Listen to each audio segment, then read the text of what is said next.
ArcGlobe is a global 3D visualization and analysis environment for ArcGIS.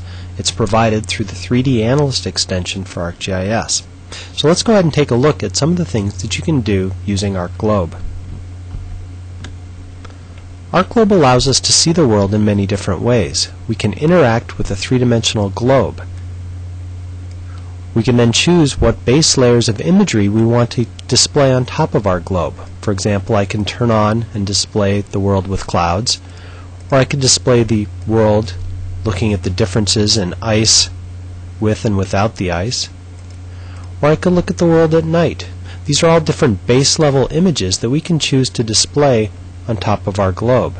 In this example, as we zoom in, you can very clearly see the difference between night lights of South Korea versus North Korea. And we can choose to look at all kinds of different data on top of our globe. The idea with ArcGlobe is that you should be able to integrate any of your GIS data on top of the globe and start to look at the world and your GIS data in a global perspective. So in this example, we've simply turned on the locations of all the countries around the world. But imagine what the world would look like if we didn't define political boundaries based upon the current countries, but instead based upon the languages that people speak. This is a thematic map that shows the dominant language of all these different areas. And if you identify each one of the areas, you can start to read in the attributes about the dominant language and some of the other information associated with these areas. So the idea is to take all your GIS data and be able to look at it on top of a globe instead of just looking at it in a two-dimensional map.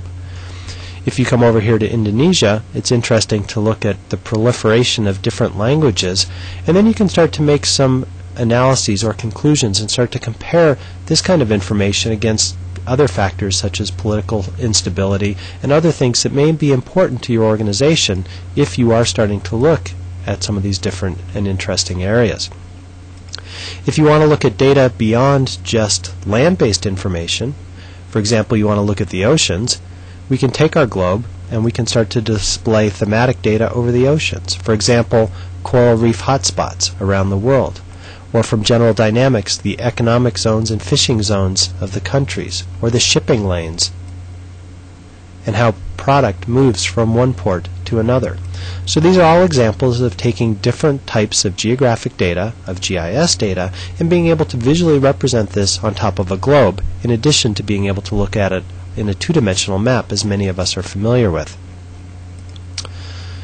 Now the next thing we want to be able to do is look at more detailed information. ArcGlobe isn't just about being able to look at global data sets, but it's about the concept that we should be able to zoom in on the globe and see more and more detailed information. In this case, I'm going to use the Gazetteer tool, which actually is a web service that connects to the ArcWeb Place Finder. So we're actually now tying in web services, but the idea is that I should be able to type a place that I would like to go visualize or see on the globe, in this case Haiti. I can then choose that from the list of sources that were returned from the Gazetteer service, and it navigates to this particular location. Now as we started to zoom in, you saw additional high-resolution imagery displayed. So we're supporting multiple resolution of terrain and image data. And as I drop the globe into a perspective three-dimensional view, you can see our globe is not just about a round or spherical globe, but it's about the ability to see our data in 3 dimensions, to look at the terrain data, and to fly over, in this case, a Landsat mosaic that's provided with the ArcGlobe application so that you can visualize broad areas, regional and continental areas, using some of this medium resolution Landsat data. Now one of the questions that people always ask is, well, how far in can you zoom in with ArcGlobe?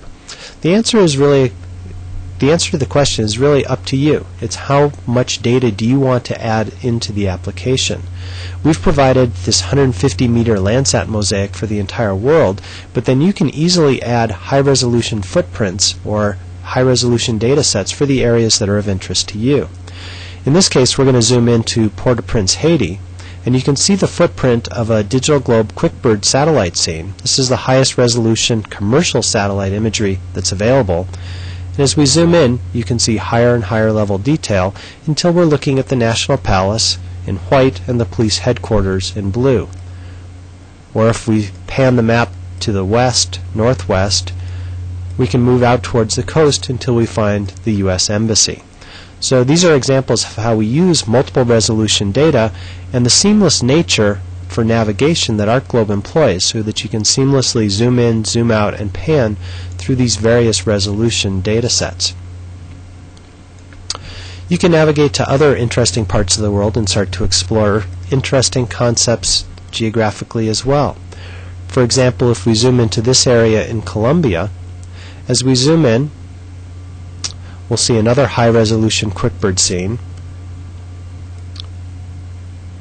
And as we start to look closely at this scene, you can actually see some of the areas of the Amazon jungle that have been cleared from timber.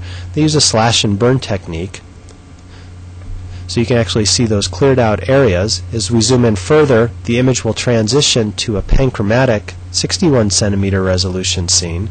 So we actually can go from the color multispectral very quickly to the panchromatic, and we can use this to start to identify differences in agriculture. In this case, you can see in the center part of the screen a coca field that's been planted by the changes in just minor differences in the color of the multispectral signature and the texture patterns of the fields versus the Amazon tree canopy to help us identify the locations of coca fields in Colombia. So these are just a couple quick examples of how you can use this multiple resolution imagery and terrain data to start to understand a little bit about the world that you live.